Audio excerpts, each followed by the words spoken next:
said that federal immigration agents actually pulled over your son on Saturday and asked him to prove his citizenship. He is, of course, a U.S. citizen, as are you. The Department of Homeland Security says, and I'm quoting them, ICE has absolutely zero record of its officers or agents pulling over Congresswoman Omar's son and have accused you of seeking to, quote, demonize ICE as part of a PR stunt, their words. What do you say to that?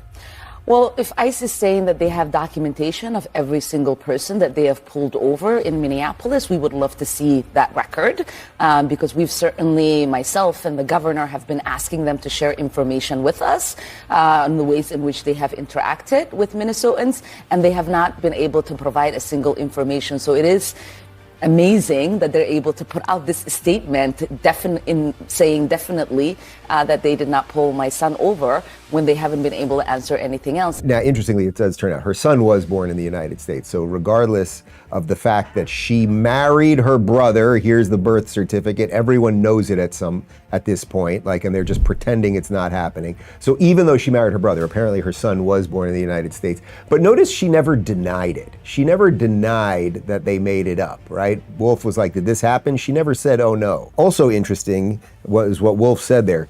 He, meaning the son, he is a U.S. citizen, as are you. Why did you say that, Wolf? That seems very strange. To say that a sitting congresswoman is a U.S. citizen, that's kind of implied. So why would you say that, Wolf, unless you're doing your job at CNN, which is laundering the lies, because she broke federal immigration law, and we will deal with that. Let's slow this down for 1 second, because what you're about to see matters.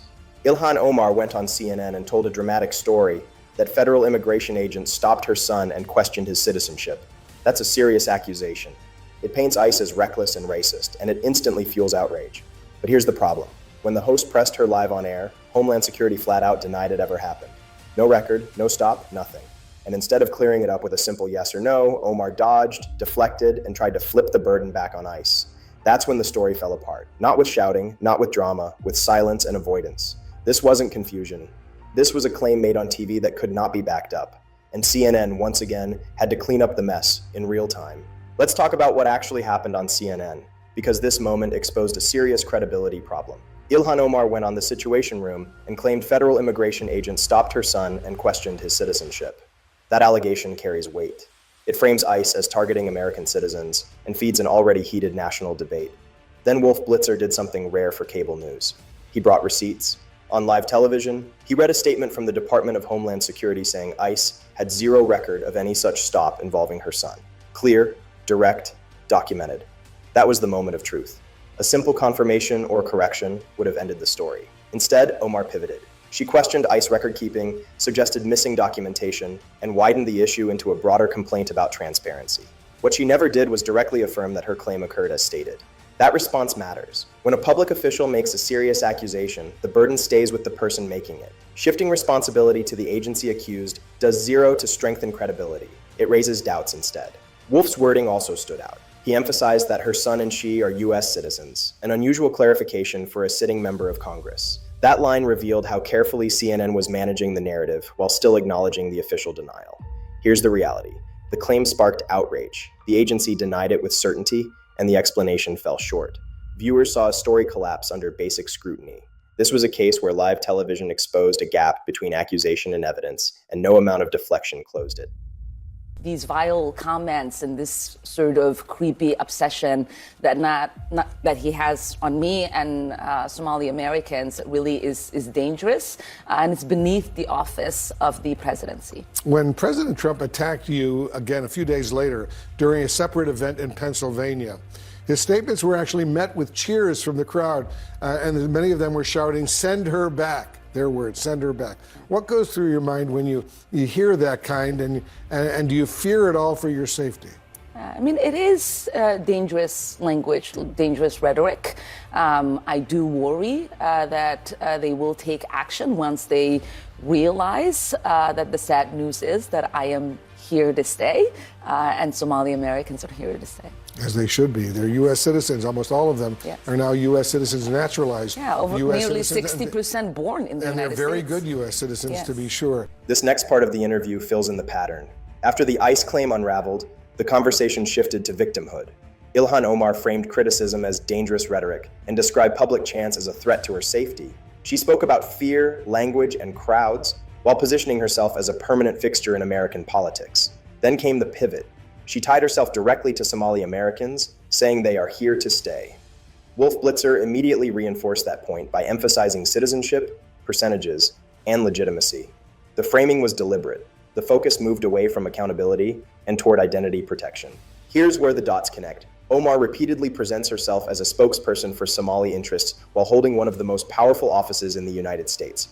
Her language centers Somalia, Somali Americans, and foreign identity politics far more than Minneapolis voters across the board. That choice shapes priorities, alliances, and rhetoric. She raises alarms about American leaders while remaining anchored inside the American system that grants her influence, security, and power. The contradiction stands out. When questioned on specific claims, she deflects. When challenged politically, she reframes criticism as hostility toward an entire community. That strategy shields her from scrutiny while strengthening a loyal base. The crowd reaction she referenced did happen. Video evidence confirms chants at rallies. Public figures face harsh speech regularly. Leadership requires separating offensive language from factual accountability. Blending the two muddies the discussion and lowers the bar for serious debate. Wolf's response again revealed CNN's posture. He validated citizenship, affirmed belonging, and softened the edge of the exchange. The audience heard reassurance instead of a follow-up on responsibility. The original issue faded, replaced by emotional framing. The larger issue remains unresolved. Omar serves in Congress, draws authority from American law, and benefits from American institutions. Yet her messaging often signals allegiance outward rather than inward. Voters deserve representation that prioritizes the district first, accountability second, and personal narratives last. This interview showed a consistent pattern: claim, challenge, deflection, and identity reinforcement. Viewers watching closely saw how quickly the conversation moved away from evidence and toward emotion. That shift protects power while avoiding answers, and the audience deserves better than that. Typically my son goes to Friday prayers with his friends, and then they all go and eat at their favorite restaurant in Cedar Riverside. And I knew, I saw videos earlier in the day from Representative Mahmoud Noor and others that the ICE agents were in Cedar. And so I kept calling to see, Calling him, yes, your calling son. my son to see if he was okay, if he had any run-ins with him. And he wasn't answering. And eventually that night I did get a chance to talk to him, and I had to remind him just how worried I am, because all of these areas that they're talking about are areas where he could possibly find himself in, and they are racially profiling. They are looking for young men who look Somali that they think are undocumented. My son was born here, so was the young man that they harassed. And he did say, they did come into the masjid while he was there praying. They didn't do anything. They came into the mosque. Yes, and they left. And then, yes, he did see them at the restaurant. They just walked around and kind of left. But yesterday, after he made a stop at Target, he did get pulled over by ICE agents, and once he was able to produce his passport ID, they did let him go. So your son went to Target last night with his passport. He always carries it with him. In case he gets pulled over. Yes. Which he did by ICE. Yes. This section of the interview adds more detail, and it also raises more questions. Ilhan Omar walked viewers through her son's routine in almost cinematic fashion: Friday prayers, a mosque visit, dinner with friends, a stop at Target, each location placed inside areas she described as under heavy ICE presence. Her framing matters. She repeatedly suggested racial profiling, claiming agents were scanning for young Somali men they believed lacked legal status.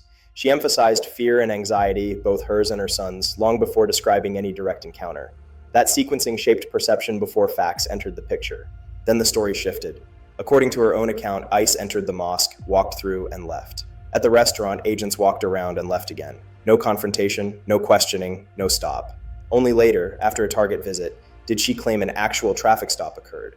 That detail raised eyebrows. Omar said her son always carries his passport, and Wolf immediately flagged how unusual that sounds for a US-born citizen. The implication landed clearly. Carrying a passport daily suggests an expectation of frequent enforcement contact. That clashes with everyday reality for most American citizens. Here's where credibility takes a hit. Earlier, Homeland Security stated there was zero record of any ICE stop involving her son. Her expanded version relied entirely on secondhand reporting, personal fear, and her son's recollection. Documentation remained absent. Verification remained absent. Her language also broadened the accusation. She moved from a single alleged stop to a sweeping claim of systematic racial targeting. That leap carries political weight. It also demands strong evidence. None appeared during the interview. What viewers witnessed was escalation through storytelling. Each added detail increased emotional impact while reducing clarity. Mosques, restaurants, retail stores, passports, profiling. The narrative grew larger as verification stayed out of reach. Public officials hold megaphones. When they describe law enforcement actions, precision matters. Sloppy claims create panic. Overstated claims damage trust. This segment showed how quickly a personal story can morph into a national accusation without solid proof carrying it forward. The pattern stayed consistent. Fear first, facts later, accountability drifting off screen. Instead of holding ICE accountable for their horrific behavior, including their violent occupation of American cities like Minneapolis, Republicans voted on giving ICE billions of dollars to terrorize our communities. It is beyond shameful. ICE operates with no meaningful oversight and continues to act with impunity, even as it carries out violent operations that have cost lives. I am sick and tired of seeing Republicans reward a rogue agency that inflicts harm on our communities. Congressional Republicans greenlit sending $400 million more to ICE detention and $370 million more to ICE enforcement. This is on top of the unprecedented $170 billion the agency received in Trump's big, ugly bill. ICE has tormented our communities. Let's be clear. What we are witnessing from ICE is not law enforcement. It is state-sanctioned violence. A woman was killed. The gentlewoman's time has expired. By ICE. Our communities deserve. The gentlewoman is no longer recognized. Not militarized. This House floor speech ties everything together. After telling an unverified story about her son on CNN, Ilhan Omar took that narrative straight into Congress and turned it into policy outrage. She accused ICE of violent occupation, state-sanctioned violence, and terrorizing American cities like Minneapolis. Those are extreme claims, especially coming from a sitting member of Congress. Listen closely to what she did here. She moved from a personal story that lacked documentation to sweeping accusations against an entire federal agency. She framed enforcement as warfare. She framed funding as terror. She framed disagreement as moral failure. That language was designed to inflame, not clarify. Then came the money numbers. Billions cited rapidly, stacked on top of each other, delivered with anger rather than context. Funding for detention, enforcement, and border operations became proof of cruelty in her telling. No distinction between lawful enforcement and misconduct. No acknowledgement of oversight mechanisms. No mention of ongoing investigations. Everything collapsed into one accusation. Republicans enable violence. And when she escalated further, claiming lives were lost directly because of ICE, the chamber cut her microphone. Time expired. The moment ended abruptly, but the message stayed clear. She wanted maximum impact, even if the facts remained contested. Here's the pattern viewers keep seeing. Omar makes a claim. Pushback appears. Instead of tightening the facts, she broadens the accusation. Personal fear becomes community trauma. A disputed incident becomes a national moral crisis. Accountability disappears inside rhetoric.